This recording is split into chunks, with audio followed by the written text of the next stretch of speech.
बडनेरा मतदारसंघाचे अपक्ष आमदार रवी राणा यांनी आज शासकीय विश्रामगृहातून जिल्हाधिकारी कार्यालयापर्यंत सायकल चालवत एक वेगळा संदेश दिला।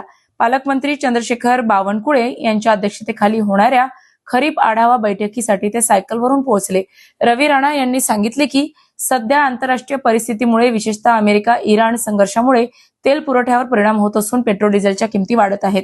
अशा परिस्थितीत देशाचे पंतप्रधान मोदी यांनी दिलेल्या इंधन बचतीच्या आवाहनाचे पालन करणे आवश्यक आहे। ते म्हणाले की पंतप्रधानांनी स्वतःच्या ताफ्यातील गाड्यांची संख्या कमी केली आहे, तसेच राज्याचे मुख्यमंत्री देवेंद्र फडणवीस, पालकमंत्री बावनकुळे यांनीही त्यांच्या ताफ्यात कपात केली आहे। प्रशासनातील अधिकाऱ्यांनीही आवश्यक तेवढ्याच वाहनांचा वापर करावा असे त्यांनी सांगितले। मी स्वतःपासून सुरुवात करत सायकलने बैठकीला आलो आहे।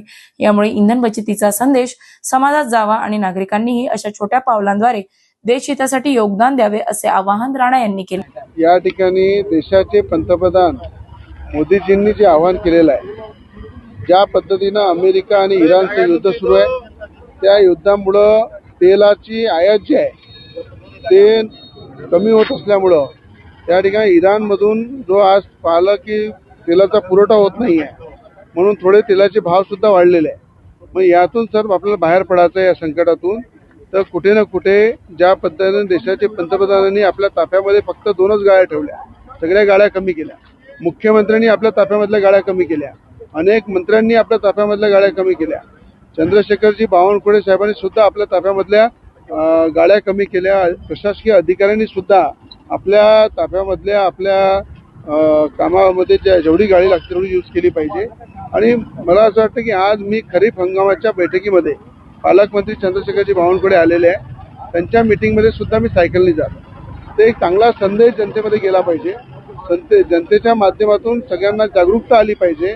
आणि जे देशाचे पंतप्रधान मोदीजींनी जे आवाहन केलं त्याचं जर पालन केलं तर नक्कीच पेट्रोल डिझेलची बचत होईल आणि त्याचा फायदा सर्वसामान्य जनतेला मिळेल, शेतकऱ्यांना मिळेल। म्हणून या ठिकाणी मी स्वतः मीटिंगमध्ये सायकलने जातो। नागरिकांना काय आवाहन करायला? नागरिकांना हेच आवाहन करेल की ज्या देशाच्या पंतप्रधानांनी आपल्या ताफ्यामधल्या गाड्या कमी केल्या, राज्याचे मुख्यमंत्री देवेंद्र फडणवीस साहेबांनी आपल्या ताफ्यामधल्या गाड्या कमी केल्या, आमचे पालकमंत्री चंद्रशेखरजी बावनकुळे यांनी आपल्या ताफ्यामधल्या गाड्या कमी केल्या, अनेक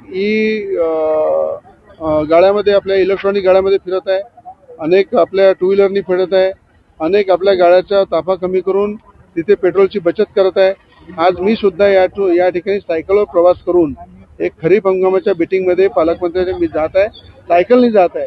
तर मला असं वाटतं की हा संदेश प्रत्येकाने आपल्या स्वतःपासून सुरू केली पाहिजे, आपल्या स्वतःपासून सुरुवात केली पाहिजे। त्या पद्धतीने मी माझ्यावर सुरुवात केलेली आहे आणि हा संदेश जनतेपर्यंत पोहोचवला।